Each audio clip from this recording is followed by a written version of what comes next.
Welcome to the Wisepreneurs Project, where wisdom meets entrepreneurship.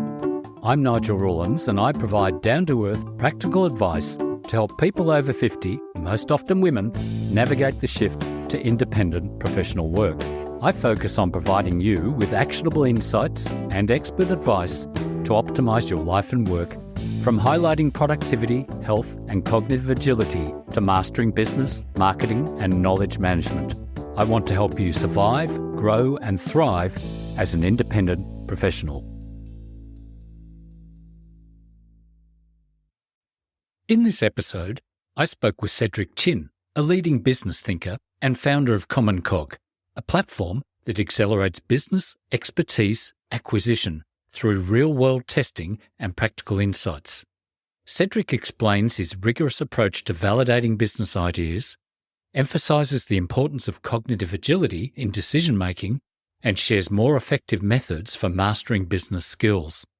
If you're an independent professional, this conversation offers valuable insights to speed up your business expertise. Join me as we explore the art of business with Cedric Chin.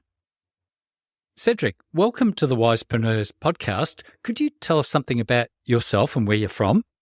Hi, I'm talking to you from Singapore, and I came from Malaysia, and an island that you may or may not have heard of called Borneo. I was born there, and I think we're talking because I write a website. It's basically a media company, but if I want to be absolutely honest, it's a blog. If I want to sound fancy, I say it's a media company, and it's a blog about accelerating business expertise. It's basically a twin-pronged publication about how do you get good at business and how do you get good at business faster. And I think we're going to talk a lot about the ideas in that blog because you are a member. And we've talked before about the audience for this podcast, the topics that you cover.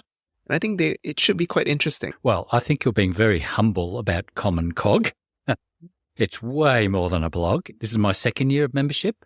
When I read it, it just blows my mind about how you think about things and how you write about things. And you go very deep into stuff that, in some cases I'd never heard of. And then when I read it, I go, this is fantastic. So tell us how Commoncog came about, because it's way more than a blog. Right. Yeah. So the origin for Commoncog was that I ran a business in Vietnam for a boss. And we basically built the business up from nothing to 4.5 million in annual revenue, completely bootstrapped, didn't raise funding. And when I left that company, so it was a point of sale company, which made point of sale systems. Most of the customers were in Singapore, but the engineering team, which I ran, and basically much of the actual product building happened out of Vietnam because we were an outsourcing company.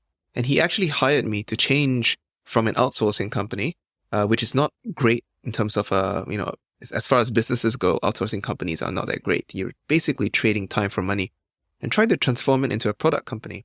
But anyway, I helped him build that. And, now the company's doing a lot better. I mean, even better than when I left it. And he's basically retired, or he can retire anytime. And then I left to start my own company. He told me, do you want to stay for another year or another couple of years? And I was like, no, I want what you have. I've helped you build it for 3 years. And it's a wonderful journey. I want what you've experienced for myself. And when I left, I had all these experiences dealing with counterparties from the region who were, I call them traditional Chinese businessmen, but every culture has their own terms or for people like this, right? These are people who are not very educated. Maybe most of the time they don't learn anything about business from school. They learn from the school of hard knocks. They learn from operating businesses in the real world and failing and taking their lessons from very painful trial and error. And these were our counterparties. And in many cases, they ran circles around us.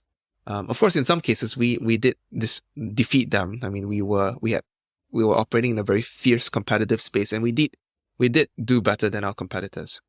But when I started writing, so I left and I took stock of my skills.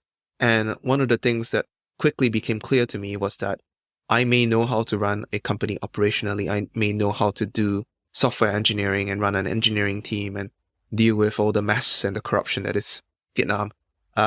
But I didn't know how to do marketing, and I knew I was bad at sales. And the reason I knew I was bad at sales was because my boss put me on some deals, and that didn't go too well.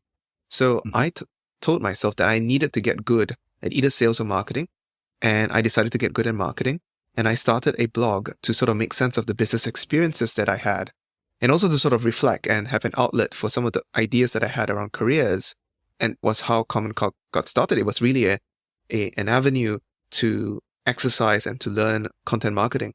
But over time, I need to credit like a business mentor. So sometime during the pandemic, 2020, this business mentor sort of said, you should just turn on paid memberships, because I didn't realize that the entire Substack newsletter boom had been going on due to the pandemic. And I turned on memberships. And at the time, I was helping another company with their content marketing because I was starting to get good. I wasn't sure if I was good enough, right? So I was sort of practicing in Commoncog and practicing in this SaaS company. SaaS means software as a service. And whatever I learned in one area, I would apply to another area. And at that point in time, right, I turned on subscriptions, and it very quickly, it turns out that there were people reading who liked it, and they started paying. And so now Commoncog is basically this paid membership site. There are free articles, but many of the articles are paid. And increasingly over the past year or so, Commoncog now comes with a case library of business cases. So many of the concepts that I find are incredibly theoretical. You need to have some grounding in real world stories, real world events, to have an understanding of how to actually put to practice these concepts in your business. And I think the big thing that I did correctly from the beginning was that I had this very strong notion of everything that Commoncog publishes has to be tested against reality. And if it's not tested against reality, I will say that it is not tested against reality. Because as a business operator myself, I only really want ideas that work. And there are lots of people out there who will sell you a shiny, nice, articulate narrative, right? Or framework that hasn't actually been put to the test. And the people that are talking or like writing these very nice essays or sounding very intelligent on podcasts, right? Like what I'm doing now. When you go take a look at their work, right, they actually haven't done very much. And so Commoncog has always had a focus on testing the ideas against reality. And as a result, I think the quality sort of speaks for itself. Now, a lot of the membership are business operators, but also hedge fund managers and investors of various stripes. I think that's a very long-winded answer to sort of explain what Commoncog is. I think it's a perfect one. So basically, Commoncog is a business now. It is. And I guess you could call it a media empire, I suppose, because it is selling some interesting information. Well, let's talk about expertise in business and your focus, which is about accelerating expertise. Where would you like to start there? I mean, we could talk with how you came across Leo DiBello's Triad, which I think is very interesting. Where did it start, where you started getting into some of the deeper topics that I find fascinating? Now, interestingly, you're half my age. And I've been running a marketing services business for 25 years. And I've worked with a former very strategic business mentor who taught me a lot about business. And then when I read your stuff, unfortunately, he's passed away. And if he was alive today, I think you would have a fascinating conversation with him. So let's talk about how do you gain more expertise in business? Ooh, this is can go on and on about this. So yeah. I was interested in expertise acceleration because I wanted to get good at business quickly, right? And there had to be better answers than what I was coming up by myself out there, watching these people, these incredible traditional Chinese businessmen, the phrase that I use for them. Watching them in action, they're incredible. They're really, really good. But they took a lifetime to get good. And they took I'm sure they had some hard knocks on the way to their expertise, right? So I think the best place to sort of start is just sort of to talk about my quest for expertise research.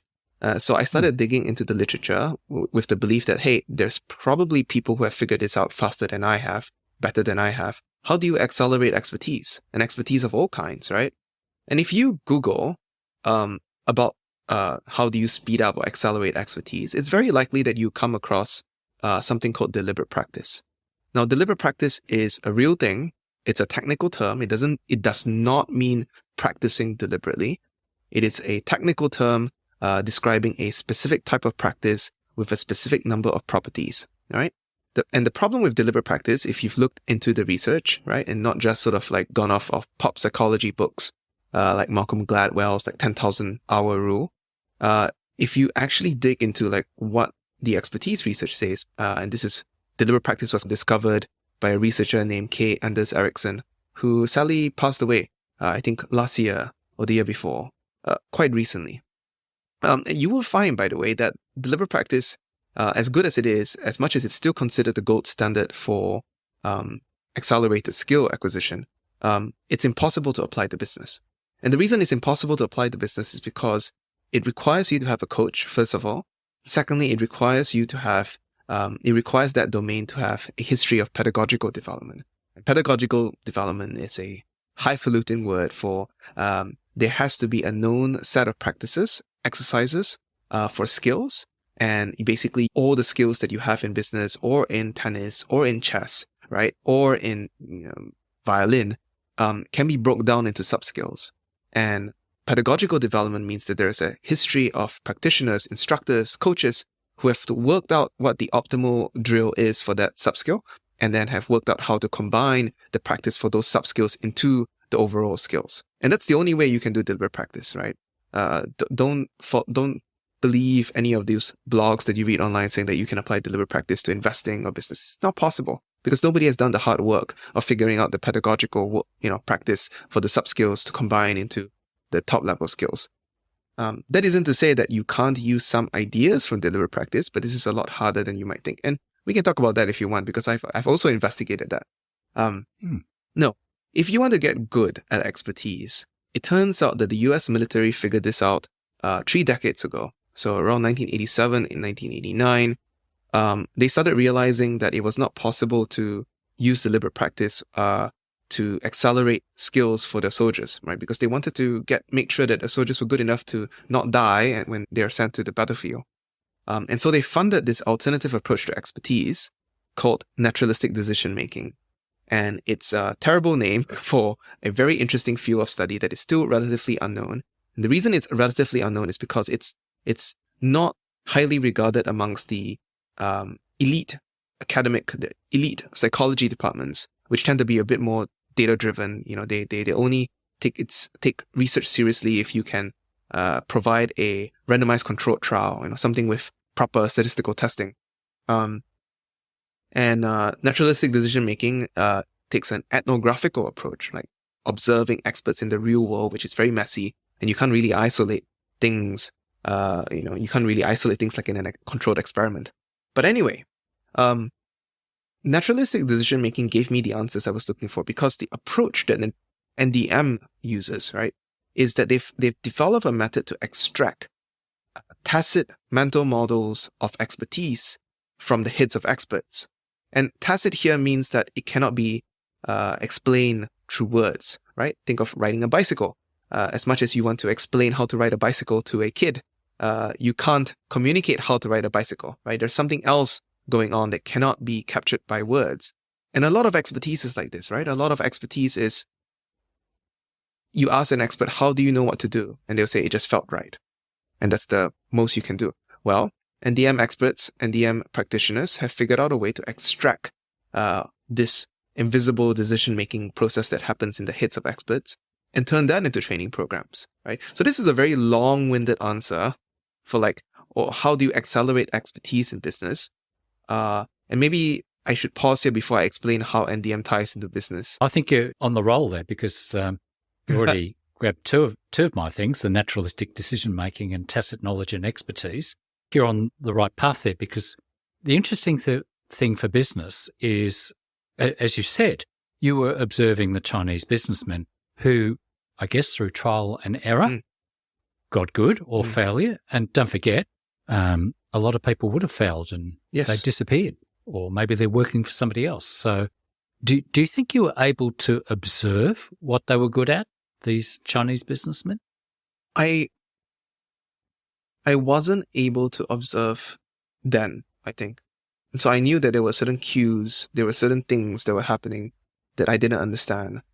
But now with more knowledge, with the work of DiBello, which I should talk about next, I suppose, it's Yes. actually possible to take a look at their expertise and identify aspects of their expertise, right? And also identify bits of their expertise that are not so good.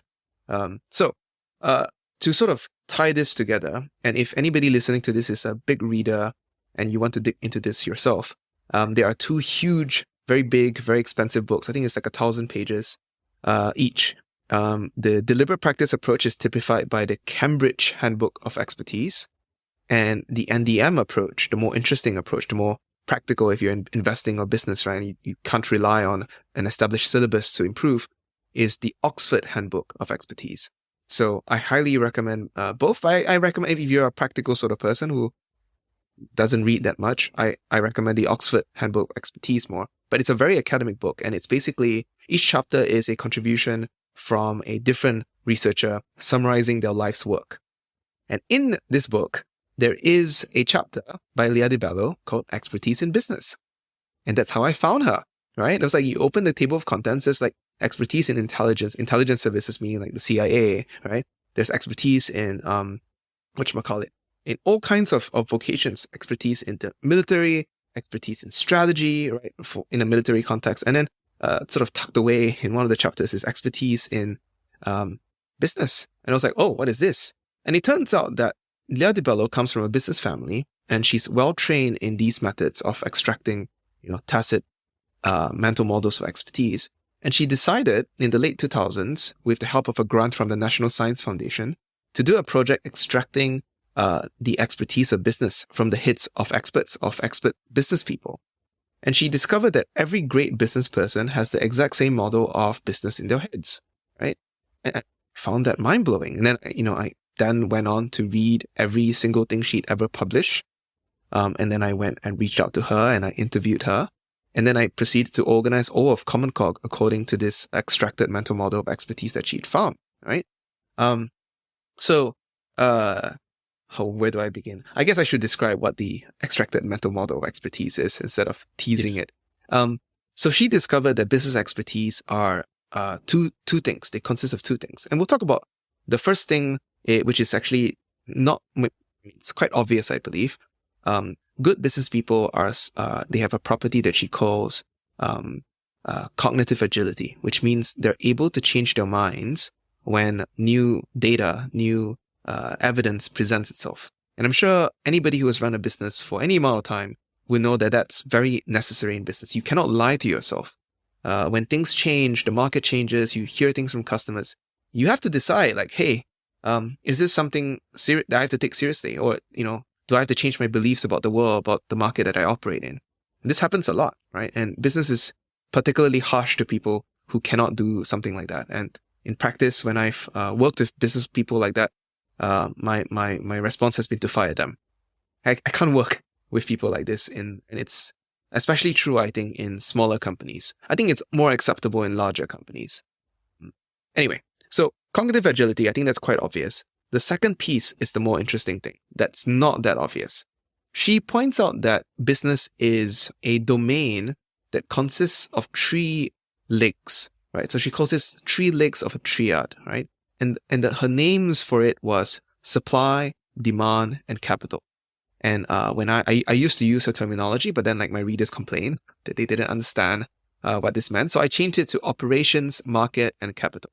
And that basically describes the 3 legs of the triad. Regardless of which industry you're in, if you're running a business, you need to know how to run your business, right? Operations. So for me, it was software. It was like, how do you run a software engineering team? How do you build product for your market?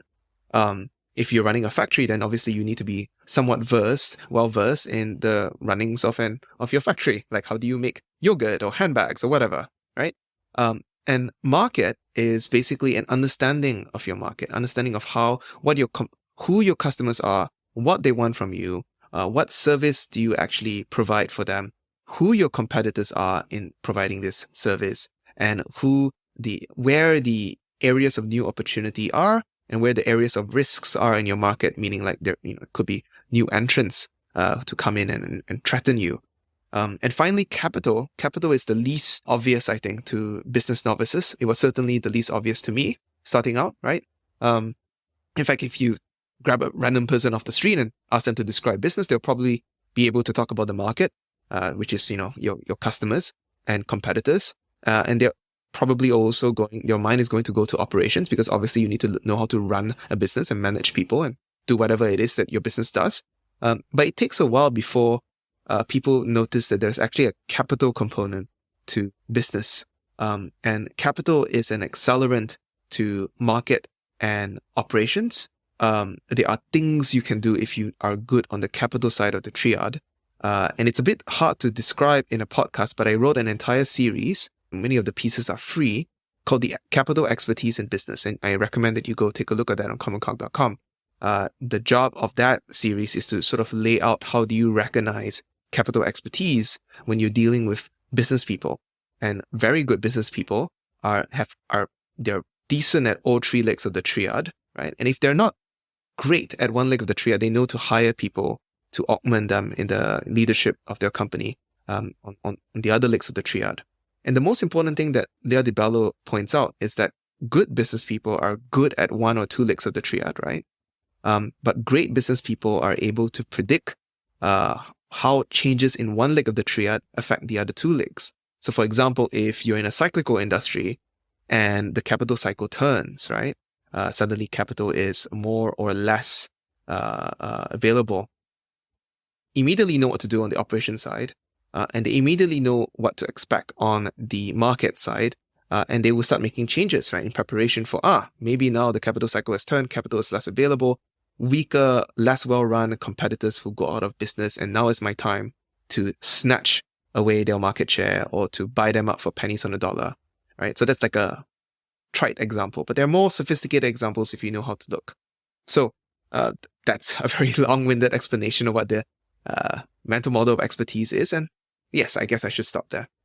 Oh, no, I was going to say that we should, for some people, capital's probably not a word they use. It's really money, isn't it, in a way? Yes. Either money's becoming scarce because there's less people buying or the economy's going down. In the most simple terms for small businesses, it's cash flow. There's some money coming through. Oh, yes. And for anyone working for themselves is, you want to earn some money to run your business. Otherwise, you can't afford to do stuff. Okay. So you spoke to Leah DiBello and she mentioned that the way she teaches people about that is she creates simulations? Yes, she does. How she teaches? Yes, she does. I was going to say that the mentor I worked with used to create simulations as well, and that's how I learned a lot about business. A simulation's probably a better way to learn about business than to actually muck the business up yourself. Yeah. How did he do simulations with you? Well, the way he viewed business is he had a framework to think about business, and a very simple framework, which he called the 5-line model. Every business has to have revenue. There's a cost of goods sold, so it costs money to make or buy or provide the service. Then there's a cost of selling, so there's the marketing costs. There's and I'll come back to your restaurant article that you wrote about in a moment. There's the cost of running the business, so that's 4. And then the final part's profit. So there's 5 things that every business shares. Every business is the same. They do those 5 things. Now, for the smaller business, when I talk to people, they're the 5 things that you've got to, well, you don't do 5 things. You've got to get revenue and you've got to be profitable. But there's 3 things where you actually have to work in the business. And that's where your operational and your financial comes into it. So that's a muddled way of describing it. But he was able to scenarios of companies where things would happen. As you know, in business, nothing is really predictable. So he might have several people competing, but unfortunately he was trying, before he died, he was trying to get it online, but unfortunately he died before it finished. So it's 5 things. It's revenue, cost of goods sold, cost of sales. When they say the cost of goods sold, it's sort of like the profit and loss statement. Yeah. So with the 5-line model, you actually start dividing up more accurately, where does the cost come from? So in terms of making a product, you've got machinery. For example, if you make a physical product, you've got electricity, you've got parts of the factory, you've got people.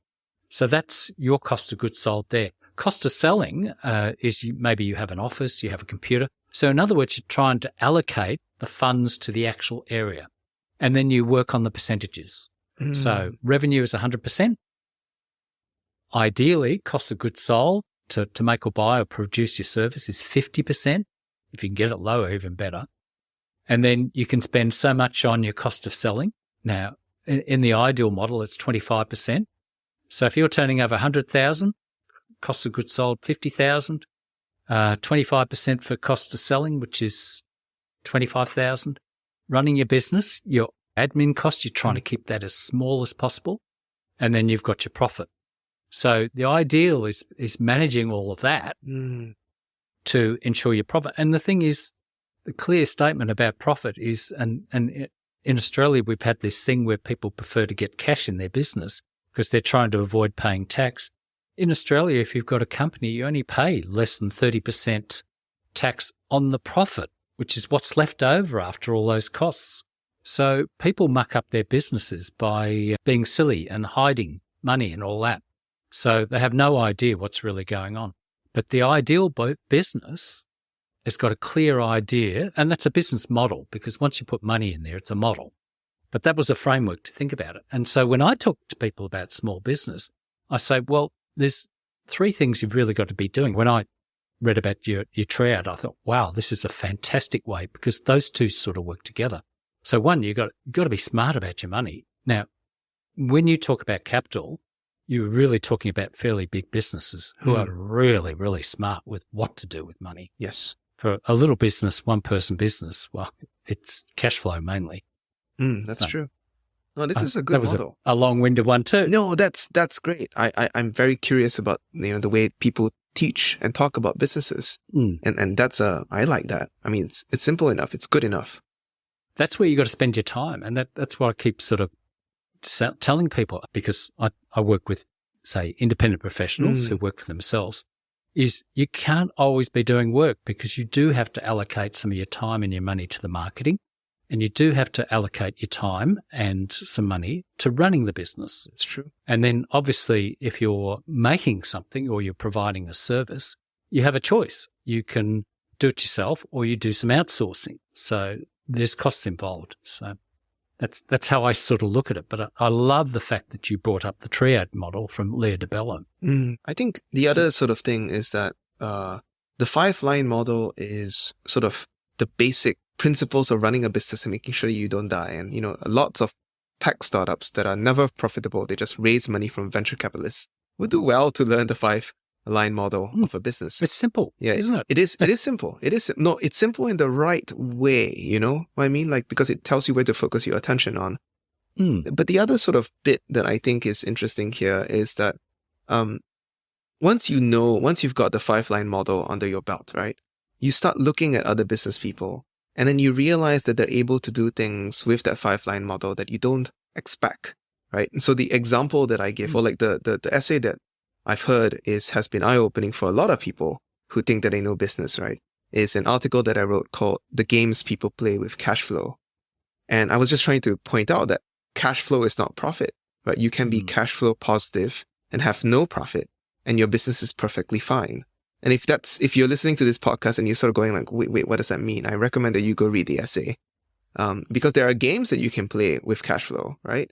One example of this, and maybe I'll give 2 examples because this tends to be a bit like catnip for the right kind of people. Costco, for example, pays its suppliers net 30. I think it's net 30. Could be net 60. But if it buys its products, right, most of its products are sold out before 30 days.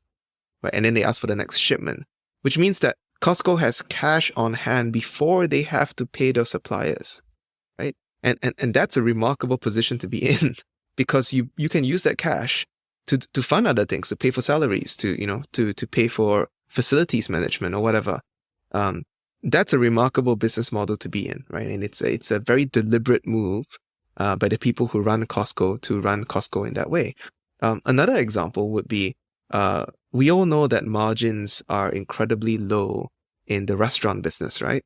But there's this remarkable restaurateur, which I profile, or I excerpt in the essay, the cash flow essay, where he discovered that because he runs a fine dining restaurant, he asked for cash up front for bookings in the fine dining restaurant, right? And people said he was crazy. But as a result, he had cash on hand before the diners come in, right? Which means that he has a float of cash in the business. And then he could go to his suppliers and say that instead of paying you net 60, right? If I prepay you, how much of a discount will you give me? And the first person he called up, I think, was a beef vendor, his beef supplier. And he would be like, nobody has ever asked me this question before. Let me get back to you. And he called up the next day and said, I'll give you a 50% discount. I was like, what? He said, why? I'll pay you like an additional like $100 just to tell me why. I said, well, if you think about it, right? When the beef comes in, I only have a certain number of days where I can sell the beef. And then plus another 3 days, maybe it's pet food. And then after that, I have to throw it away. So it's actually really good for me if I know upfront exactly how much beef I have to sell. That's a predictability in my business that I don't have. And I'm paid net 60, right? And so as a result, this restaurateur was like, oh my God, just asking for cash up front for bookings for this restaurant allows me to go to all my suppliers and increase my profit margins by, in some cases, 50%, in some cases, profit margins, reduce the cost by 50% and increase the margins overall in the restaurant business by a crazy amount. I think he got it up to 30% at one point. I'm not sure. Because I went off and researched like where else did he talk, what other podcasts did he go on, right?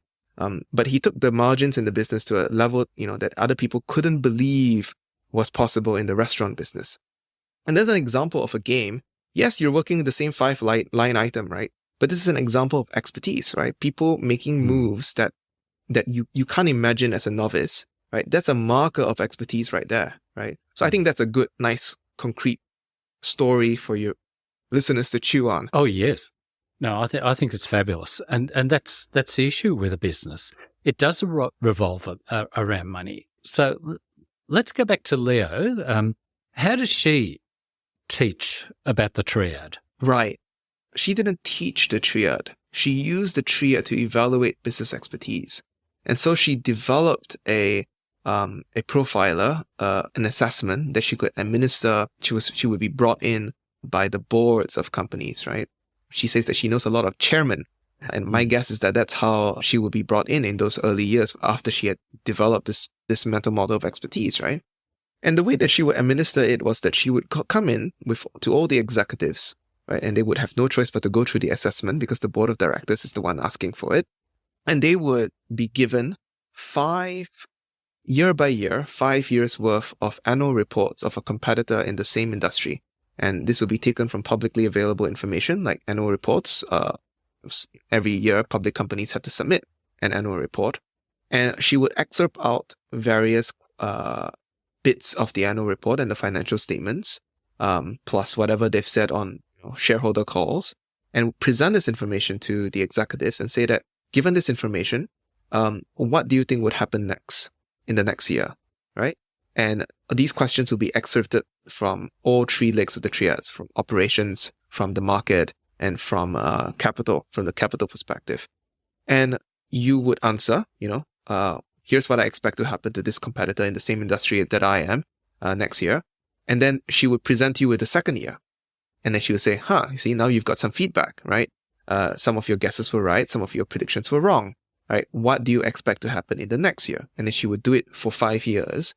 And at the end of it, your answers will tell you how good you are based on how able you are to predict things on each leg of the triad.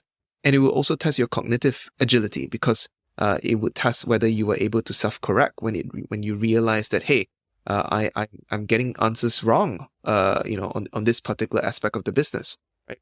So at the end of the assessment, there would be a profile of each individual in your executive team. And in business is a game of distributed expertise, which means that it's possible for people to be less good or more, or better at various aspects of the triad, but they all shore up each other's weaknesses because it tests your predictive ability, your ability to predict what's going to happen in the business. It actually is quite a good measure of expertise.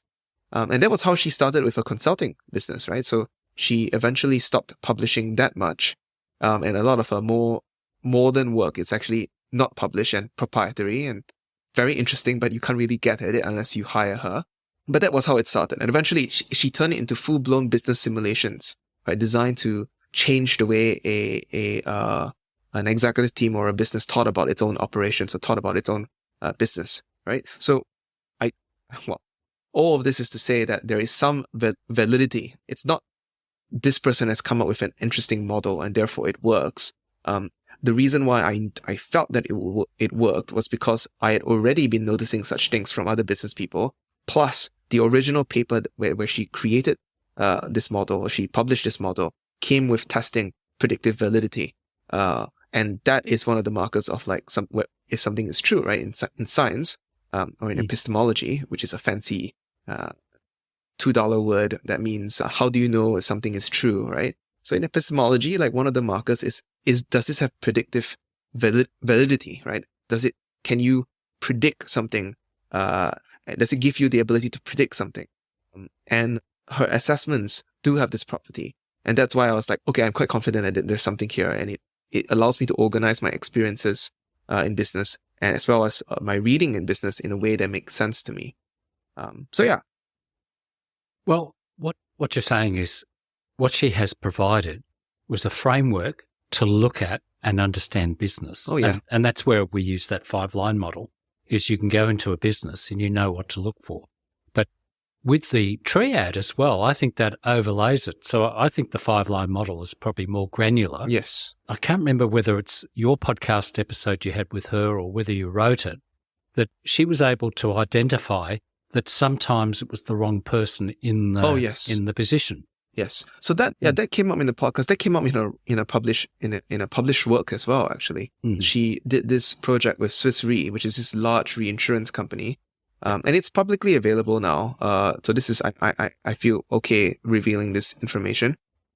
She discovered that when she ran this profiler on the executive team, it was only the CEO that had enough capital expertise and ability to see around corners in the reinsurance industry, right?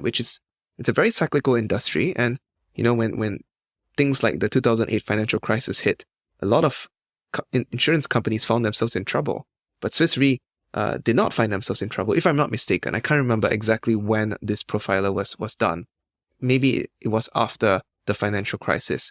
But they could see around corners because of the CEO, but nobody else in the executive team had this skill.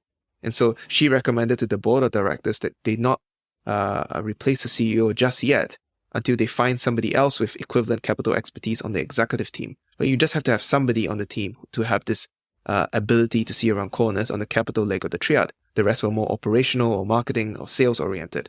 And those skills, while they are operations and market side, if you're in a reinsurance business and you're in the reinsurance industry, probably important that you know the capital dynamics of your market, right? I think the other thing that's interesting about the Triad is that it gives you a syllabus, right? So one of the things that Leah says is that good business people can recognize other good business people by recognizing the facility with which they're able to reason about the relationships between the 3 legs of the Triad, right? So a yogurt billionaire could talk to a mining billionaire and recognize that they're both good at business because they're able to talk about how to navigate the economic cycles or the capital cycles in their particular industry. And they're able to sort of map out like, here's my market, here's my customers, here's the emerging threats, here are the emerging opportunities, and here's how I'm going to fund operations or expansions into these various opportunities. And here's how I'm thinking about my company operations, and here's the people that I have, and here's how I'm thinking about allocating resources to match the capital climate and the opportunities in the market that I see, right? And this facility with which they are reasoning across all 3 legs of the triad, and they know how each leg of the triad interrelates or changes things in the other legs, right? It's how they recognize other people who are good at business. And I've noticed this as well. I've noticed this when I'm talking to good business people, right? They can pick out when you are good or when you're missing certain bits of business. You're literally not able to see, and more novice people in particular are not able to see one or more legs of the triad, right? And I think the other sort of thing that was super interesting about her model is that it predicts your blind spots. So I came out on the operations, basically running a business like an entrepreneur. I'm a bit more blind on the capital side of the triad, right? If a company issues bonds or does an equity swap or does M&A, I'm a bit confused, or at least I was. I'm quickly trying to shore up that side of the knowledge. So I can use it as a syllabus. But when you have somebody who has been in management consulting for a number of years, you can actually quite reliably predict that they are likely to be short on the operation side of the triad, but they're pretty good on the market side of the triad. And they're maybe, not so bad on the capital side of the triad. Ditto for investors. Investors seem to be particularly bad at understanding what it actually takes to run a business, right? Because they just deal with the capital side of the triad, and sometimes they have to analyze the market side of the triad, but then you put them in an operating role and the business explodes. So Leah's work is useful both as a syllabus for yourself because you can diagnose what bits of business as a skill you lack. It's also good as a diagnosis. So I've had a reader who is a consultant, and now he goes into an executive team, and by just having a couple of conversations with each executive, he can have a rough idea of what legs of the triad they're strong on and what legs they're completely blind to. And that helps him sort of relate to them when he's engaging with them. So the triad is actually a lot more subtle, a lot more powerful than you might think. And the good news is that all my writing related to Leah DiBello's work is completely free. I made it freely available when I reorganized Commoncog to have topics, and basically all the topics and essays on Commoncog and the cases are all organized according to the triad. And as a result, the original series that described the triad is now free.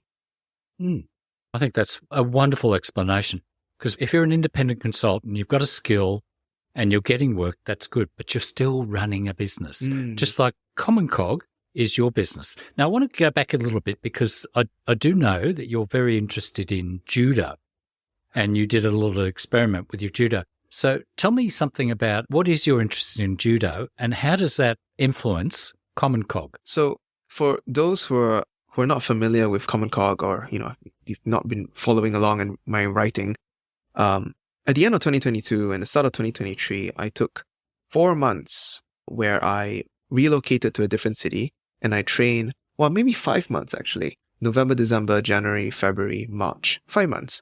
And I trained 5 hours a day, every day for those 5 months for a judo competition, the Malaysian Senior Nationals. I did that for a small handful of reasons. The first reason was regret, because I was competitive as a teenager, but I didn't get very good, and I never won anything at the national level. The second reason was that I was actually, I'd written a lot about deliberate practice. I just gave you a whole spiel about how it's useless, because I've tried to apply it to business expertise. And then I discovered that it's quite useless. But I never actually experienced a good deliberate practice training program. And that's partly because I grew up in a small town. I didn't have access to the best coaches. And partly because I didn't know what deliberate practice was. I also couldn't recognize it, even if you hit me over the head with a training program, right? So I found a coach in Kuala Lumpur, which is the capital of Malaysia, and he was at one point ranked 13, like he got 13 at the World Championships in 1991. And to this day, I think he's the highest rank, or like the person who went the furthest in the World Championship from Southeast Asia. And the reason he could achieve that was because he started judo in the West. And in the West, they have good training programs for judo. So I was like, okay, here's somebody who could teach me and put me through the ringer with an actual deliberate practice program and accelerate my expertise in judo, which is great. And I'm only getting older, and there's a time window in which I can actually do something like this.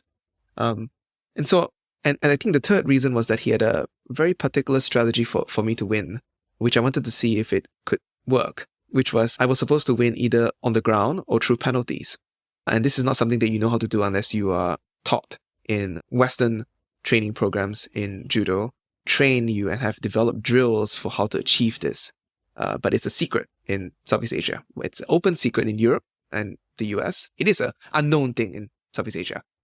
So I went and did that. And the thing that I learned is that I broke mentally.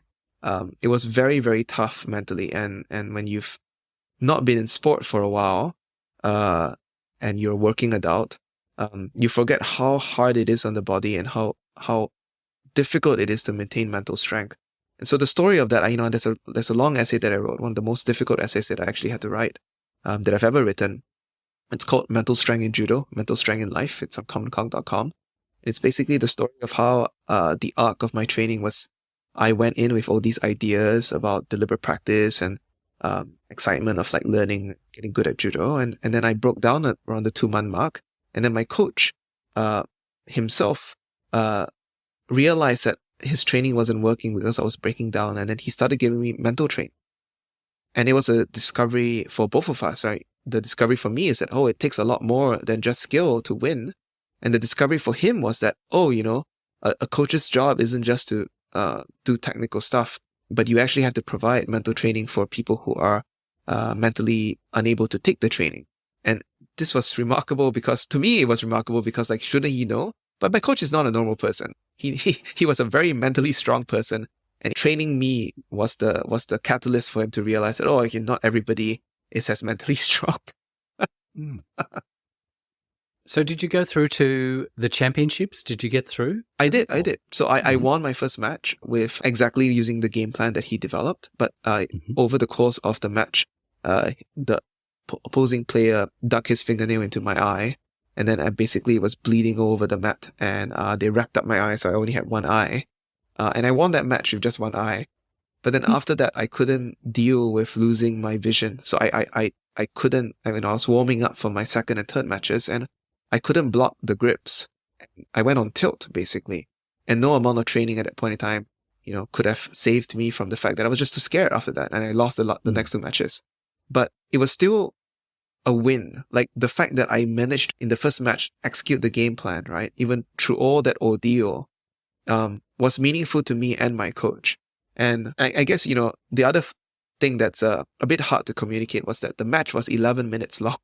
It's like how a judo match feels is like doing burpees. So imagine doing burpees for 11 minutes, yeah. Well, 11 minutes with all the stoppages, but it's like 7 minutes total, I think, in match time. Try doing burpees for 7 minutes. Well, I can tell you, at my age, try skipping for 1 minute. It's exhausting. So 11 minutes. Was that an unusually long match? It was the longest match of the tournament, yes. Yeah. It was incredibly long. The other guy could barely get up by the end of the match, right? Yeah. But I had the training. Here's the surprising thing. The mental training, the thing that made the biggest difference for my mental strength was body language training. My coach did not allow me to look defeated on the mat. I was not supposed to slouch. I was not supposed to slump. I was not supposed to rest with my hands on my legs. Right? I was always supposed to look like, okay, I'm ready. Go, come, let's fight. Right? No matter even if I was hurting, if I was tired, and he would yell. He would say, "Cedric, body language." Right? How you act is how you feel. And to my surprise, it worked. If you force yourself to stand up tall and say, I'm ready to go. I'm ready to go another round. Right? Something happens to your brain from your body, and then you're like, you actually feel better, and you actually feel better able to cope with the next round, right? So I don't know what it is. I'm sure there's like some research that shows that embodied how you act affects the way you feel, but it really worked. And I trained every day for 5 hours, and so I was always in pain, but it worked.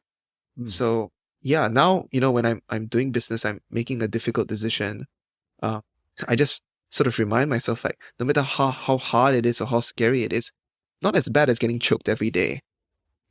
Exactly. That's grounding yourself, that you did 5 hours a day for several months. Yeah. I mean, you'll never forget that. No. I mean, never. I ran a marathon one year. Oh, God, many, many, many years ago. I never want to do another one. But I had done it. And there's probably things in our life that we've done physically that, we're proud of it. So do you think that judo has influenced the way you go about your work or you think about your work? This is a difficult question that I've thought about a lot. When I ended that judo experiment, which was like April last year, a friend observed quite wisely that it would probably take some time for me to realize how it has impacted me. So the courage with taking business decisions was a big thing. I started making a lot more business decisions after the experiment was finished. But the other thing is that this one is not that difficult to talk about.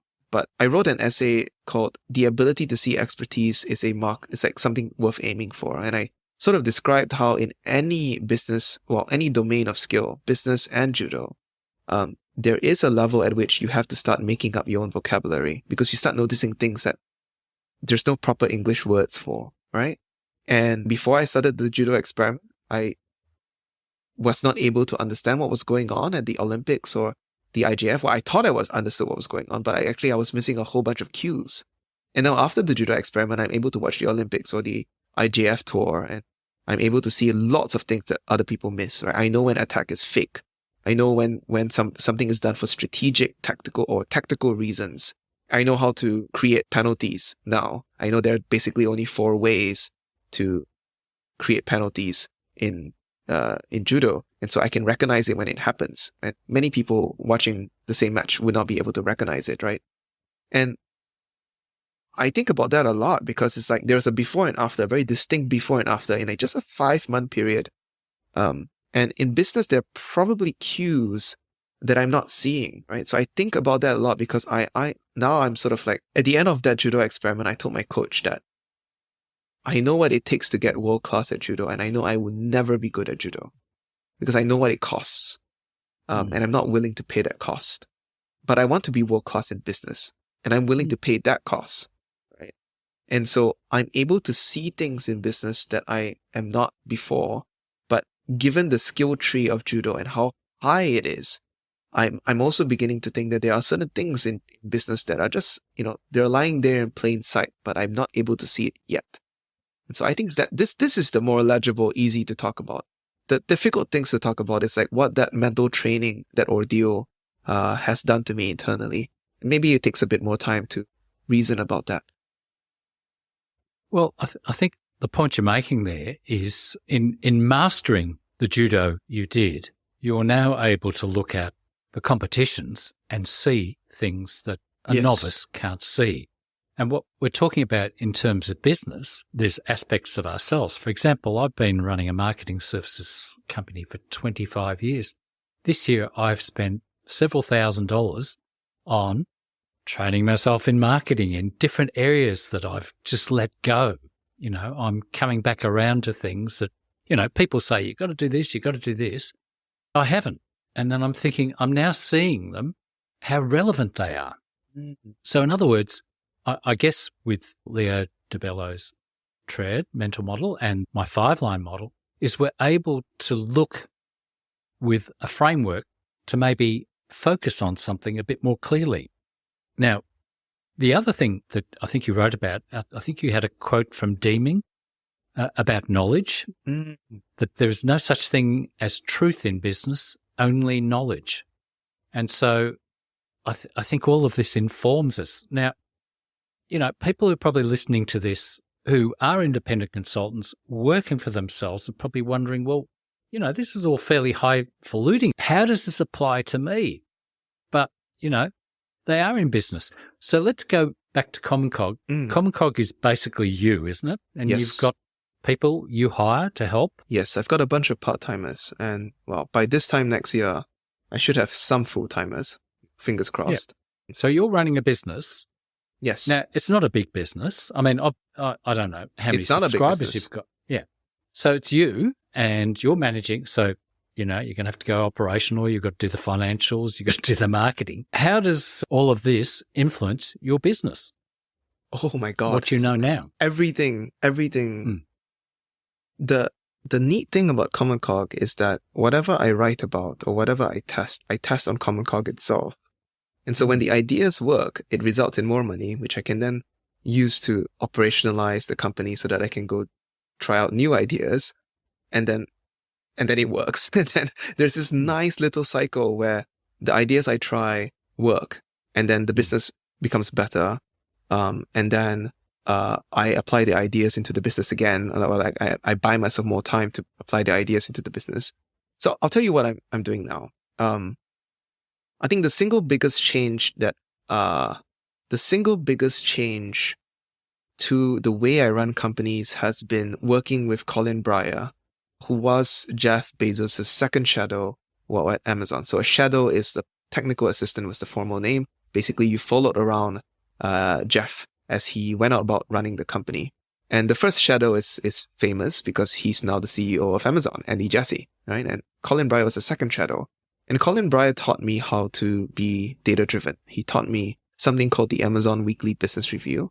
And of course, I've written about this over the past year or so as I've been putting it into practice in my business. And it has transformed the way that I run my business, because for the first time, given the fact, even setting aside that I've been involved with 2 businesses before this, and both of them have, ended in multi-million-dollar outcomes. It's for the principals involved, not for me. This is the first time that I'm actually running a business that I actually understand end to end. I know what causes my business to grow. I know what levers to pull. I know how to monitor things that are affecting the business in the environment, right? And all of this is from Deming's work, and I won't go into it because it takes too long. But there is a way of looking at numbers that is not reductive, that is in fact expansive, that in fact allows you to put your fingers on like what's actually going on in your business, so that you know how to manipulate it like you would a machine, right? So that's the one big thing that's going on in Commoncog, and we are chasing that insight to its logical extremes. So I've hired people to write software to make it easier for me to instrument the business and run the WBR every week. I'm also experimenting. When you're building the software, you're also basically doing process improvement, right? So we're trying to see if there are better ways to run this more efficiently, apart from all the innovations that Amazon has figured out over the 2 decades that it's been running this process. The other sort of big thing that I stumbled on is that the problem with a business like mine is that it's very easy to get trapped into writing every week, and you're working in the business, not on the business. And there are actually many alternative traps as well linked to it. So I wrote a thread recently in my private members forum. I sort of laid out all the potential traps for creator businesses, right? People who write or create media online and then they monetize it, right? Some of those traps include things like, you tie your personal identity too much to the business, so you cannot step away from it. Or you monetize by doing consulting, which ties up some of your time, right? In unscalable ways. So I've spent a fair bit of time thinking about how to scale this business, given that it's fairly small and it's kind of reliant on me. And the way that I sort of thought about it is that I need to be able to sell to people who need these, like, who need the content that I'm writing, right? But in a way that doesn't depend on me as a writer. And one aspect or one thing that I've been sort of investigating over the past year is the use of business cases. And I think you're quite familiar with the approach. The approach is basically, in business, it's not enough to look at concepts alone, right? You need to understand how they instantiate in the real world. And to that end, it actually matters a lot that for each business concept that you learn, you have 10 to 20 examples. And so I'm building and operationalizing that, right? So that I'm creating 10 to 20 business cases for every single concept that one might need to learn. And then using that as Commoncog's primary direction for the next year or so. And so when we're talking about my business, right, that's the sort of way that I'm thinking about it. I'm trying to figure out ways that allow me to avoid some of the traps that I've identified with creator businesses. At the same time, I am applying ideas that I've learned to Commoncog itself and making it better. And so that's the fun thing, because for me, business is incredibly fun. You get to try all these things. You're thinking about it and you're evaluating. A simple case, as you mentioned, from the restaurant owner who asked for money up front. Not a lot of people are game to do that. Many years ago, I was an elementary or primary school teacher, and I was a vice principal in a primary school. I quit 25 years ago or more. I decided that it would be cheaper if I trained to be a first aid trainer. And then I could train all the staff and it would save us lots of money. So I became a trainer in first aid. I had no experience. And the people who were the best trainers were ambulance drivers, because they could tell you the stories and they just know how to do it. And that's the problem. You can learn all the theory or you can do all the book learning, but without the actual practice and without the actual experience, it's absolutely useless. And that's the biggest danger. At least the people hopefully listening to this are in business or doing something in business and have got a sense of what we're talking about. And what you're showing is there's so much more to learn, and it's probably not complicated. The case studies is similar to what the ambulance officer said. They had lots of stories or case stories, and I'm sure many experts would have examples. The more experienced ones would. And that's expertise as well, isn't it? Yes, it is. Yes, it is. Expertise to some degree is pattern matching, and not in a kind of new, like, not in a naive way. Experts are able to see patterns that novices cannot, right? And one of the things that differentiates an expert, and this is exploited in military training programs, right, is that experts have seen more cases. They're able to spot cues across cases, and they understand that concepts that they learn, say in strategy, right, if we're talking about the Marines, concepts that they learn in textbooks, when it shows up in the real world, can be incredibly varied. And so one way that these training programs, the NDM folk, use cases, right, is they use cases to sort of quickly, quickly see the pattern matching capabilities that all humans have, right? We're all very good at spotting patterns if we've been doing something for a very long time, right? So in the case of the ambulance driver, because they've seen so many examples of a heart attack, they know that every heart attack is somewhat unique, but there are certain patterns, some underlying patterns that unite all of them, right? And so the question is, how do you accelerate doctors who are straight out of medical school, right? They just learn from textbooks, to experienced doctors who understand deeply, like, hey, a heart attack can show up in 1,000 different ways, and you need to be able to evaluate and immediately diagnose, right, if you see any one of those 1,000 ways. And the way that they accelerate this, the military and these NDM or augmented medical training programs, is that they give you lots of cases quickly, right? And they force you to grapple with the fact that reality is this incredibly complex, incredibly varied thing, right? So with the Marines, they give you lots and lots of scenario simulations, right? And then they ask you to reflect and introspect, right? What concepts did you use, or what concepts came up here when, say, a commander came in and gave their answer, right, for the tactical situation simulation that you were under. And for the doctors, right, this particular, we can't get into it now, but I've covered this particular approach of creating training programs. And if you're interested, you should go to commoncog.com and look up learning in ill-structured domains, right? Or cognitive flexibility theory. It's the name for the theory. It's another like $2 word, but it gives you something very valuable. The way they do that is that they give you a lot of cases of different medical situations, right? For say heart attack. Right? And you're supposed to go through 10 to 20 of them. And then they give you a new case to diagnose where you're referencing these 10 to 20 cases that are very varied, or some of them are similar, some of them are very different, right?